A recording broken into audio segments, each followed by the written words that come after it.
Gimana? Mohon maaf Bapak mengganggu waktunya. Ya. Ada beberapa hal yang ingin saya diskusikan dengan Bapak mengenai pengambilan keputusan Bapak di sekolah ini. Ya. Yang pertama ini begini Pak, selama Bapak menjadi kepala sekolah di sini, bagaimana cara Bapak mengidentifikasi kasus-kasus yang merupakan dilema etika atau kasus-kasus yang berupa bujukan moral? Itu seperti apa Bapak dalam mengidentifikasi? Memang ini sesuatu yang selalu terjadi. Ada benturan tersendiri ya Pak ya, benturan etika dan lain sebagainya. Tetapi ketika saya dalam kapasitas pimpinan, dalam kapasitas kepala sekolah diharapkan untuk sesegera mungkin mengambil keputusan yang tadi terkait dilema etika dan bujukan moral. Biasanya saya yang pasti itu regulasinya seperti apa, regulatornya seperti apa. Nah, kalaupun di regulasi resmi itu sama, tidak jelas, tidak tersirat, itu biasanya kami mengambil kearifan lokal yang berlaku di masyarakat kita seperti apa, gitu ya. Lalu tetap mengedepankan logika, etika, estetika, sehingga ketika keputusan itu digulirkan tidak berbenturan dengan berbagai pihak. Seperti itu kira-kira seperti itu. Ya, baik.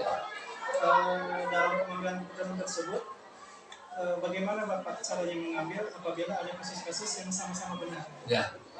Sama-sama benar ya Pak ya, kasus itu ya identik lah. Kalaupun tidak identik ya sama-sama benar. Itu biasanya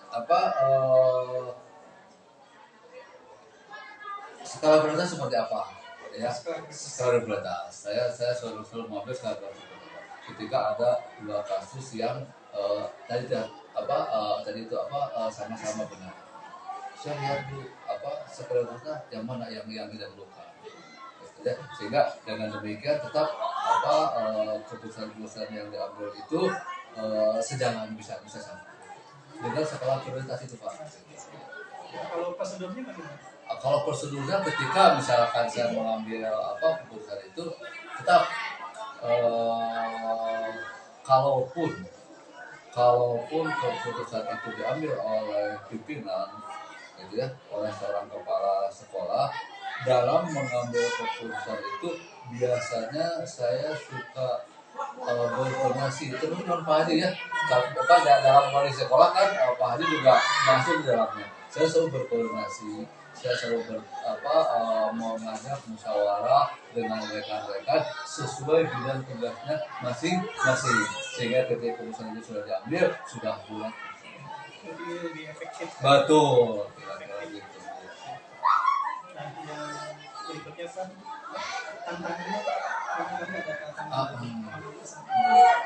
biasanya tantangannya lebih kepada waktu ya Pak ya, ketika keputusan itu harus sesegera mungkin diambil.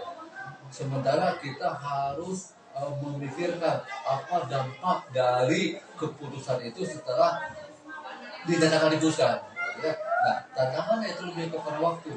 Kadang-kadang ketika misalkan saya perlu berkoordinasi dulu dengan Bapak A, dengan Ibu B sesuai tugas bidang pekerjaan masing-masing.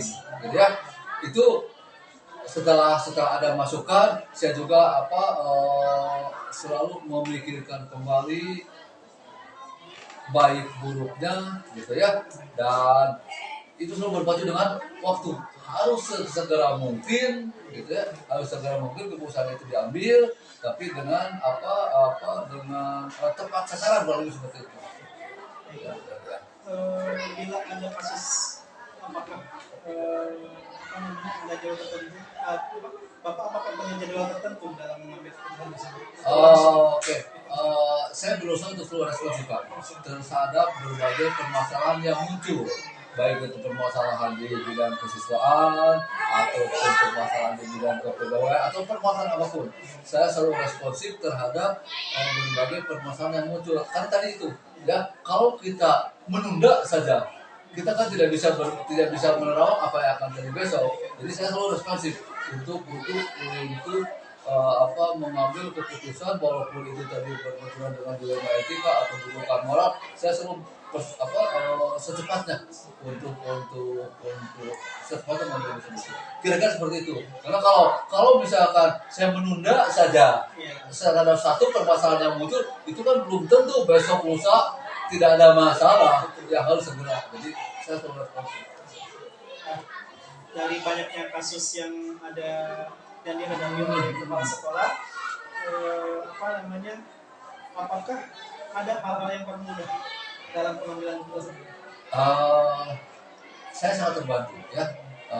Ketika berbicara sekolah sebagai sebuah organisasi ya Pak ya, sebagai sebuah organisasi itu kan jelas. Saya suka membagi tugas kepada rekan-rekan sebagai tugas tambahan. Saya tugas pokok sebagai guru mata pelajaran yang mengampu mata pelajaran sesuai dengan kualifikasinya, itu kan saya memberikan tugas tambahan. Ada yang sebagai wakil kepala sekolah sesuai dengan pengelolaan sekolah ya Pak. Ada yang saya tulis sebagai pengelola atau penanggung jawab program bidang kurikulum, penanggung jawab program bidang kesiswaan, penanggung jawab program bidang sarana prasarana, penanggung jawab program bidang humas, lalu para pengelola mulai dari perpustakaan, lab dan lain sebagainya. Sehingga itu yang menjadi mempermudah bagi saya dalam mengambil keputusan, karena tugas sudah saya bagi rata, walaupun tanggung jawab itu tidak, tetap saya berorientasi dan saya akan bertanggung jawab terhadap perusahaan yang saya ambil. Itu yang jadi mempermudah ketika tugas sudah saya bagi rata kepada semua rekan, mulai dari wakil kepala sekolah sampai dengan wali kelas. Gitu kan, termasuk ya. Gitu. Betul. Ya, dari rekan-rekan sejawat ya, dari rekan-rekan sejawat. Baik Bapak, dari hal semua itu Bapak ya, dari kasus yang Bapak dapati yang Bapak ini, pembelajaran apa Bapak yang dapat diambil dari hal tersebut? Lebih kepada pembelajaran yang bersifat religius ya, gitu ya. Tetap bagi saya dalam bekerja, bagi saya dalam melaksanakan tugas. Jadi mohon maaf nih, selalu saya ingatkan ibadah. Itu yang pertama, setiap saya berangkat dari rumah, saya awal dengan kata mohon maaf tapi saya tidak bermaksud soalnya saya selalu awali dengan kata basmalah ya, dan saya niatkan ibadah. Itu yang apa tadi itu apa manfaat itu ya gitu. Dan ketika rekan-rekan istilahnya itu memahami atau respon dengan apa yang saya minta, itu sudah juga itu ya gitu, karena ya sebetulnya saya dapat Pembelajaran. betul. Jadi pembelajaran yang saya dapatkan itu diantaranya adalah ya, ketika ada musyawarah Pak ya, ketika ada mufakat dari kebersamaan, pada akhirnya keputusan diambil, semua rekan juga akan bertanggung jawab kepada saya. Toh pada akhirnya saya akan bertanggung jawab secara keseluruhan.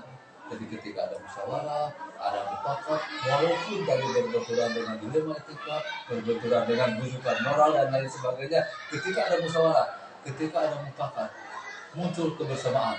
Dan rekan-rekan juga ketika ada musyawarah, dia punya rasa tanggung jawab lebih kepada saya, walaupun pada akhirnya tanggung jawab itu mutlak menjadi bagian dari itu yang menghindari kesalahan. betul. Ada banyak Meminimalisir gitu ya, meminimalisir. Baik Bapak, terima kasih. Sama-sama ya. Selamat. Kami juga bisa mengambil pelajaran dari Bapak. Oke, belajar sepanjang hayat ya Pak ya. Oke, belajar sepanjang hayat, dimanapun juga itu adalah kelas kita, siapapun juga itu adalah guru kita, gitu ya. Kita kembangkan seperti itu. Tidak ada istilahnya itu sesuatu yang instan, semuanya berproses. Tapi sekali lagi mohon maaf dengan sangat, karena kita rekan sejawat dan kewajiban saya untuk saling mengingatkan. Mari kita, kalau boleh saya mengajak mari kita niatkan itu sebagai sebuah ibadah. Gitu. Kalaupun ada upah yang kita peroleh dari keringat kita, hal itu tidak lebih dari sebuah ibadah. Siap, Pak, terima kasih. banget. Mohon maaf, nggak waktunya, Pak. Iya, sama-sama. Santai.